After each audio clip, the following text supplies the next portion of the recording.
Okay, Lily, how you doing? Great to see your videos. I'm super impressed at what you're doing at the moment. I couldn't believe the sound that was coming out of your saxophone. It sounded so cool. It sounded so good. There's people who, let me tell you something, there's people who I teach who have been playing for years and years and years that don't sound as good as you're sounding. And I mean just the sound that they make. They play one note and you're sounding so much better. You're sounding strong, clear, controlled. You're making a beautiful saxophone sound. There's some people that I know that never make that sound, and I've been teaching them for years, and I've been telling them the same things I'm telling you, but you're obviously listening and you're trying really hard and you're putting in loads of effort. Sounds like you're practicing every day. It's great. I just love hearing people make the saxophone sound like you're making it sound, and you're making it sound really nice. Really nice. Thanks for doing that. It's great. Really good. Great work. Pat in the back time. Yeah. Okay, I've got some notes over here. Song of the Volga Boatman was brilliant. Brilliant. Great sounding low E. Getting down to that low E, and it was sounding really super controlled. Cool. Brilliant.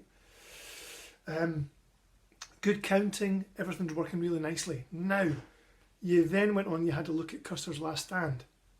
Now, let's think about the positives first of all. Again, you're making a great sound. You're making a really nice, controlled, strong sound. Your fingers are your fingers are getting to the right places. You know exactly where your fingers are going to go. You're reading the music accurately. When it says play a B, you're playing a B. When it says play a G, you're playing a G. Okay, so all of that stuff's really positive. The only thing we've not really covered, and the thing that's catching you out, is this wee fella here. 3/4. Now what this means is we've now got 3 beats in a bar, not 4. So before you even start playing this, what you have to do is in your head, get comfortable thinking 1, 2, 3, 1, 2, 3, 1, 2, 3, 1, 2, 3. So far, with every tune that you've played, or I think most of the tunes you've played, or all of them, they've all had 4 beats in the bar, I think. But now, instead of 4 beats in the bar, we've now got 3 beats in the bar. And that takes a little bit of time to get used to counting 3 rather than 4.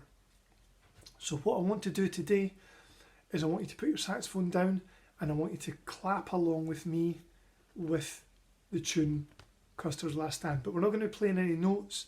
All I want you to do is make sure that you're thinking about the counting in your head, the rhythms, you're counting the number of the beats, and you're going to clap the rhythms. So let's get this so you can see it properly.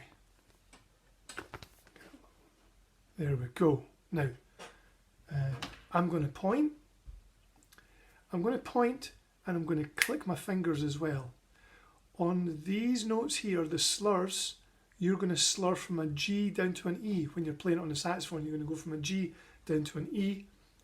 But today, we're just going to clap both those notes so that we know we're counting them correctly. Just while it catches my eye, the other thing that was really good about your performance of this was boom, boom. All of these wee guys, you're paying attention to all of that. That's great. And you were making it really come out on your saxophone. I could hear you were playing quieter. I could hear you were playing louder. Brilliant. Okay, so let's now, we'll go through this a couple of times because it might take you a couple of goes before you start feeling really comfortable with the counting. So, just now, what I'm going to do is I'm going to give myself a 1, 2, 3 count in. Now that means that I'm going to be counting in my head before I start playing. That's important. We need to get your brain thinking about the 1, 2, 3 before you start playing. So, I'm going to go along here and I'm going to say the number of the beats out loud and I'm going to click every time there's a new note. So just watch, and then I'll ask you to join in a second. So here's my demonstration of the rhythm. After 3, I'm going to start. 1, 2, 3. 1, 2, 3. 1, 2, 3. 1, 2, 3. 1, 2, 3.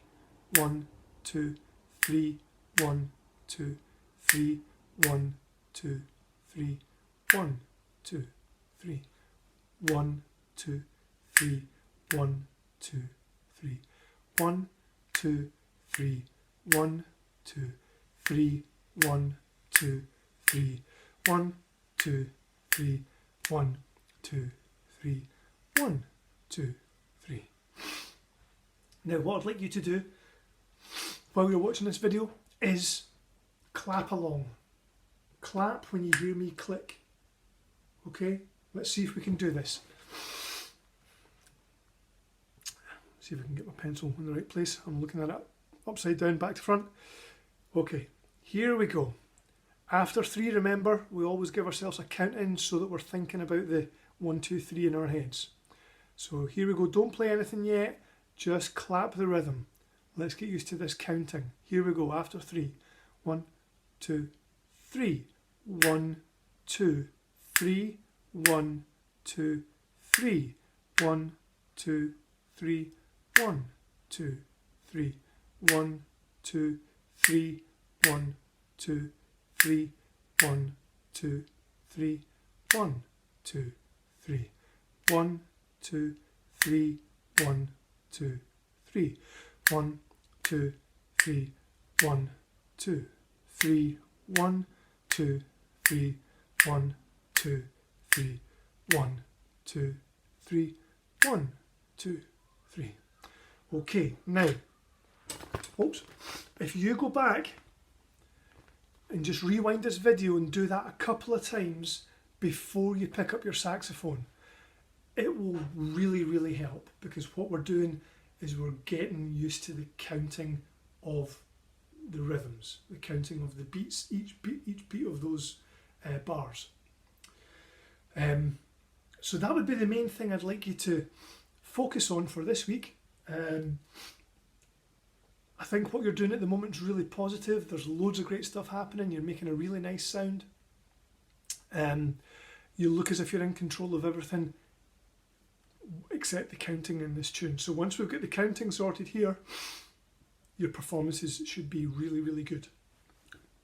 So just while I see it, there's one wee thing I'd like to point out before you go ahead and start trying to play this one. I think they've made a mistake with this one. With these rhythms here, look at these rhythms here. I think these rhythms here are not number 30 in the book. I think they're around about number 45, number 50 maybe. I think they've just made a mistake putting this tune a little bit too early in the book. So what I'd like you to do is, if you get number 29 working really good this week, go ahead and have a look at number 31. You've got a new note there, you've got a new note there, F sharp. So you get 1, 2, 3, and then the middle finger is an F sharp. Okay, so you've got 1, 2, 3, and the middle finger, not the F, but the middle one. Okay, that's your F sharp. Have a go at number 31, and we'll come back to that in the next video. But really what I want to focus on this week is the counting for Custer's Last Stand. So give that a go, keep clapping along with the video that you've just watched, rewind it and have another go at it, then pick up your saxophone, and you'll notice hopefully that it makes more sense and you'll get a better performance. I think that's all the notes that I've got, so I'll just say well done once again, great sounds, great work, stay safe, keep washing the hands, and I'll see you soon.